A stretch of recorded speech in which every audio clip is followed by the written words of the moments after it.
Hi, I'm Lindsey Wright. I'm the manager of the Southeast branch of the Nashville Public Library, and I'm coming to you again with another cooking video. Today we're going to do a little baking again. Last week I featured this bowl and I talked about how it was my grandma's bowl, and I watched her make a lot of biscuits in this bowl. So I thought we'd make biscuits.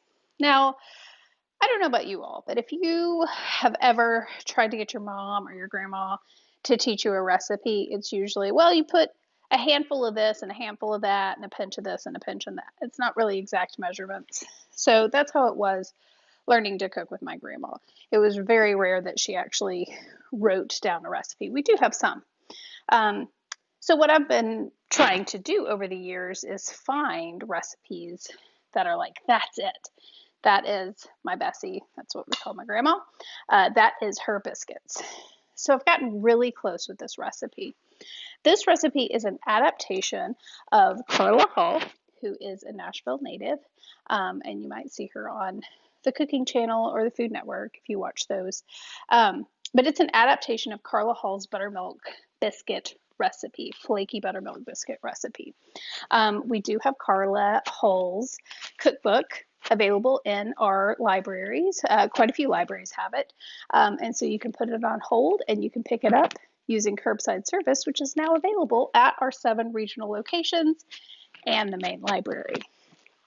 So what you're going to need for this recipe is flour, just AP flour is what I use, buttermilk. Now, I never have buttermilk on hand because I don't use buttermilk for anything other than these biscuits. So what I've done is I've put some lemon in just regular milk, and it gives it that tang. It kind of turns it into buttermilk. Obviously, it doesn't turn it into buttermilk, but it gives it the same kind of chemical consistency and taste, that like bite. You're going to need baking powder and baking soda. So here's another kind of going rogue that I do with the recipe. In Carla Hall's recipe, she calls for vegetable shortening or Crisco. I also don't usually have Crisco on hand, but I do usually have coconut oil on hand. So I have found that using coconut oil in this recipe works. So I've got 2 tablespoons of coconut oil, have a little salt and sugar, got my biscuit cutter.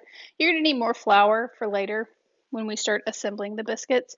And then you're going to need room temperature butter and frozen butter. So I don't have my butter out right now because it's one of the last things we do. And I actually have it, I moved it from the refrigerator into the freezer because you want to get it really, really cold. In the meantime, what I have done is I have taken room temperature butter and put it on a sheet pan so that once we get our biscuits together, we've got that ready. You will need a box grater, or this is just a handheld grater that I have for the cheese. You can also use a biscuit cutter if you have one of those. And honestly, I'm pretty sure I remember my grandma using a fork. So, she didn't use fancy kitchen tools like that. And you'll need a whisk once we start putting all of this together. All right. All of this recipe is listed down in the comments, so you don't need to be taking notes or anything like that. All right, I'm ready to dig in. You are going to get your hands dirty for this one, so make sure you've got a towel handy or an apron. I also have my grandma's apron as well. I do have a rolling pin. For this, I don't usually use a rolling pin. I usually just use my hands, and I'll show you that later. All right, let's dig in. All right, so again, what I have in here is 2.5 cups of flour. And I'm going to put in, it's a tablespoon of baking powder and a 1/2 teaspoon of baking soda. So I'm going to mix that in, just put that on top. And then I've got salt and sugar. It's a teaspoon each of salt and sugar. And I'm going to mix that in. If you're worried about it being too sweet, you don't have to put the sugar in. I think it just adds some dimension to it. Now, I am adding coconut oil, which does have a little bit of a sweetness to it. So I'm not going to add it just yet. So if you do decide to use coconut oil, you can eliminate the sugar. So I'm just going to stir this around with my hands. Obviously my hands are clean. So I just give this a good stir, incorporate the baking soda and the baking powder. And then we are going to work in the coconut oil or the vegetable shortening, whichever you use. This is 2 tablespoons. You're going to put it in, and then you're just going to kind of mush it in. I know, it's kind of weird. I feel like we don't often get dirty. Or get our hands dirty really when we're cooking that much. So you're just going to kind of go in like this and crumble in that vegetable shortening, so or in this case coconut oil, so that you don't have really big clumps of it. So obviously it's not a ton to go around, and we are going to do more mixing after we get the butter in here, and then we start adding the buttermilk or the fake buttermilk. All right, I think I've got it all smushed in. So I'm ready to get my butter out of the freezer and start incorporating that in. For this, you are going to need, no shocker, a whole stick of butter. All right, I think I got it all. There are a couple of different ways that you can get your butter into your buttermilk biscuits. You can do this in the food processor. Again, you can cut it into teeny tiny little cubes of butter and incorporate it and just kind of break it up that way. You can use a box grater, which is probably preferable to the grater that I'm about to use here, but it's what I have on hand. Now, you do want it to be super duper cold butter, and that is because you want those little bits of butter to bake once they're in the oven. All right, so it's nice and cold. I've left a little bit of the paper on the end just because it is going to start warming up in my hands, and it makes it a little bit difficult. So I just gave it also a little coating on the outside of that flour mixture. And again, that'll just keep it a little bit easier to handle. So yeah, give it all around. And it won't get as slippery. It's definitely going to get slippery. So you're just going to start working it in, just like grating a block of cheese, like this. So this is one of the more labor-intensive parts of this recipe. So there you'll see that the butter is starting to be mixed into the flour a little bit. So what I like to do is I like to get about halfway through my stick of butter and just give it a little bit of toss in the flour and then finish the rest. Now there's also these little bits of butter that are kind of going rogue themselves. That's okay. They're still really tiny, so you can just kind of brush them off into the mixture. So I'm not going to make you all watch this the whole time, but I did want to show you. I'm just going to kind of give this a little bit of a swirl around, and then I'm going to finish grating the rest of the butter in here, and then we'll come back. All right, I was able to grate most of the butter, but obviously once you get down to just a little bit of a nub of the stick of butter, you don't want to grate your fingers. So I have chopped them up into as fine as I could get little pieces, and I'm going to add those in. Again, we're going to get our hands in there, and we're just going to smush it in. So this takes quite a bit of time. Because what you want to do is you want to break up the bigger pieces of butter because some of it has just kind of formed back together again. And you want to get an almost sandy consistency. So you can get a little tedious with this, but it doesn't have to be perfect. Remember, I promise these are going to be delicious. And if you end up with a couple of biscuits that have giant pieces of butter in it, I mean, it's a giant piece of butter. So it's just going to be buttery and delicious.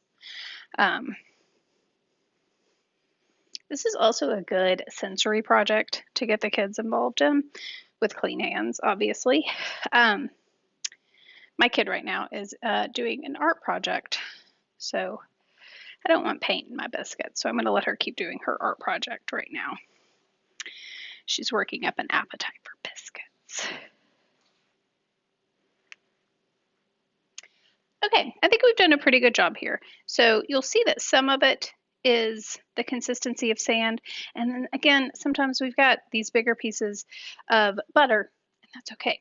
So we're going to start adding in the buttermilk at this point. You don't want to pour all of the buttermilk in. You want to have a cup and a half of buttermilk ready if you need it, but I don't think I've ever used the full cup and a half. It's always better to have more and not need it than not have enough. So we're going to start by pouring in about half, and then we're going to use, this is a dough whisk. We're going to use a dough whisk to start working it in. It's going to be a real shaggy dough. It's going to be really sticky, and that is okay. So I'm going to start with about half. And I love these dough hooks. I use it for making my sourdough bread, and you'll see in a minute how easy it is. When you use one of those regular whisks, the dough gets all stuck in between the whisk, and it's hard to get out. All right, I can already tell I'm definitely going to need more buttermilk, so I'm going to add it now because you do not want to overwork your biscuits. That's what's going to keep them light and fluffy. So I added probably about a quarter. So there's about half of my buttermilk left, and I added about a quarter of it back in, and we're getting really close to the consistency that we want. You see how it's starting to form a dough? See how easily that pulls off? So I love these whisks. It's really close. I'm going to add just a little bit more. There, added like maybe a tablespoon more. So once you get close to the consistency, just go a little bit at a time. I can smell that coconut oil. Oh, it smells so good. Once they're baked, you won't be able to smell it, don't worry. All right, I like it. I think once I start, yeah, that's perfect. So I started working it with my hands just to make sure it was the consistency that I wanted. And it is. All right, here's where it's going to get real sticky. I don't need any more of that. We're going to clear space, and we are going to generously flour our work surface. And then we're going to generously, right over our work surface, flour our hands. I'm going to scoop that up and try to get all the bits on the side, because those bits are future biscuits. So I kind of form it in my hand a little bit. Pick up those bits. All right. Now, again, if you want to use your rolling pin, you can, but I just like to use my fingers. Peel that dough off, smash it down. So we want to get this to be about a 3/4 of an inch thick and kind of a rectangle shape. Right? A little dangly bit. All right, we're getting there. And again, we're working the dough, so we don't want to work it just too much because we want to keep it nice and fluffy. All right, I've got it where I want it. Now what we're going to do is we're going to create a letter fold. And we're going to do this because it's going to create beautiful layers in our biscuits. So this doesn't have to be perfect. We're not doing origami. We're going to pull that over just like that. Then we're going to lift up this end and do it just like that. And then make sure we've still got flour down there. We're going to give it a turn. We're going to smash it out a little bit more. So use the heel of your hand to really get a good smash. And then you can use your other hand to give yourself an edge because we are going to fold it again. I don't remember my grandma doing this. I feel like she just made the dough, flattened it out, and cut it up into biscuits, to be perfectly honest. But I like this. All right, I'm going to make this just a little bit flatter. I'm going to do another letter fold. So fold it over, kind of like if you're doing a business letter. Got to get that just right. We're going to smash it down, and we're going to do it one more time. I know. I don't think I've worked this hard in a cooking video so far. Lucky for you, my family wanted biscuits today. I thought, well, I might as well film it. Look at that. You can see little bits of butter in there. That's perfect. I'm going to flatten it out just a little more. All right. One more time. This is our last fold, and it looks like I'm losing a lot of my flour here. And you want to make sure, since this is where we're going to start picking up the biscuits, you want to make sure that your surface is nice and floured so that those biscuits come up easily and we don't have to bite them. Ooh, it's getting a little tough. That's okay. That means it's doing what it's supposed to do, but we also want to wrap this up because we don't want our butter to melt. I can still see some chunks of butter in there, and that's real good. All right, we're ready to start making our biscuits. This is, you can use whatever you have. You can use a cup, whatever. This is about a 2 3/4 round biscuit cutter, and it fits perfectly in here. So I'm going to get a little flour on it, and you want to get as close to the edge as you can. Perfect. And then butt up right next to it, because the less scraps you have, the more perfect biscuits you have. So it looks like I'm probably going to get 6 perfect biscuits out of this and maybe 2 imperfect biscuits. You can use a smaller biscuit cutter if you want to. As I've established, I've just got 3 people in my family, so this is a good amount of biscuits.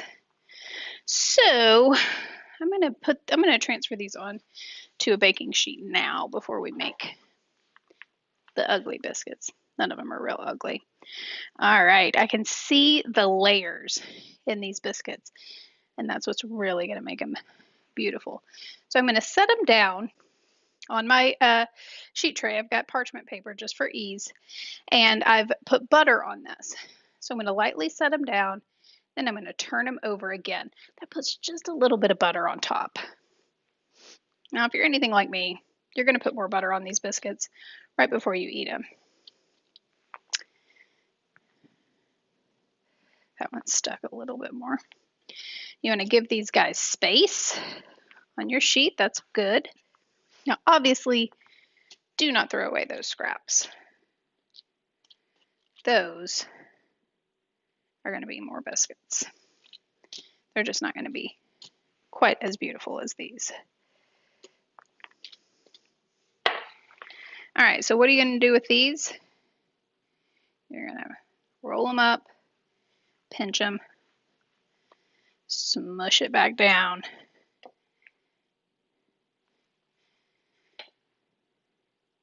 There's a mama biscuit. Means you know mama's going to eat that biscuit because it doesn't look as beautiful as the others. I think we can get one more out of this. So just mash them together, flatten it out.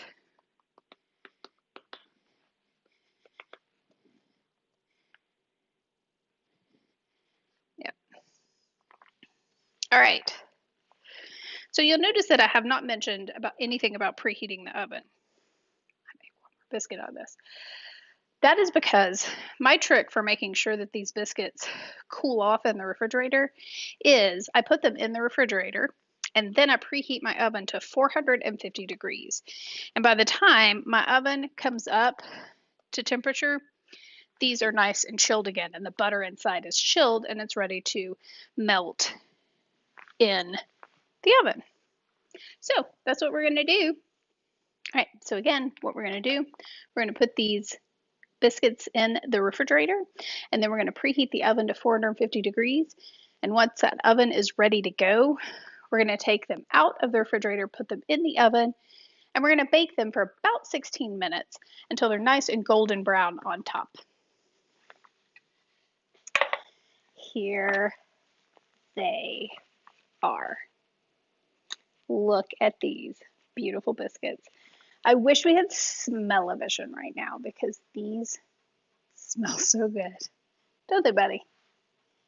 Well, come on. You can come here. These smell good? Mm-hmm. What have you been doing while I've been baking biscuits? I've been playing video games and painting. What'd you paint? I painted this. Oh, that's hot. It is hot, yeah. Black Lives Matter. We've been having a lot of conversations about this while eating things like biscuits, haven't we? I know. It's really important as white people to talk about this and to say Black Lives Matter. All right, so I'm stalling a little bit just to show you again what my daughter made. She is my official taste tester. But also, you want to let these biscuits sit for a second. First of all, they're really hot. Yeah. Obviously. But also, they do just a hair more baking when they're sitting here. You think they're ready? I mean, I want to taste them now, so I'm just saying that they are. Oh, okay. All right, I see. Well, let me get a knife because we might need some butter. All right. So you know not to touch this, right? Why? Yeah, because it's really hot. Because it's really hot. Now I'm going to, but you're not going to touch it, okay? So first, let's see. I'm going to move this over this way so I don't burn myself. So I'm going to move it right over there because I want you all to see what these look like. Look how easily they break apart. I don't know if you can see the steam, but there's a lot of steam. There is a lot of steam. All right, we're going to put it on our plate right here. Do you want butter? No. Okay. I'm going to put butter on my side because I like butter. What do I usually put on my biscuits? Jam. I do. Sometimes I put honey, butter, just butter and honey. All right, kiddo, it's still real hot. All right, so just take a nibble of it. You ready? Yeah. Watch out for that pan there. Don't touch that. Yeah, it's hot. Ready?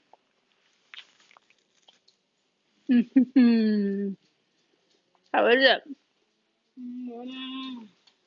It's really good. It's real good. Oh gosh. They're buttery, obviously. They're a little crusty down at the bottom, or she's got the top part a little crusty on top because we put it in the butter and then we flipped it over. Super flaky. Look how we could just peel that. That's from folding it. Okay, we're going to eat these. Thank you all so much for joining us again today. We'll be back next week with another recipe. Don't forget that all of the regional libraries, there's 7 regional libraries, and the main library are open for curbside. So you can place books on hold, including Carla Hall's cookbook, which I'll show a picture of right now. You can place this on hold, and then you can go pick it up. If you hear, it has the recipe for these in it. It does. Thank you all so much. Stay safe, wash your hands, and we hope to see you real soon. Bye.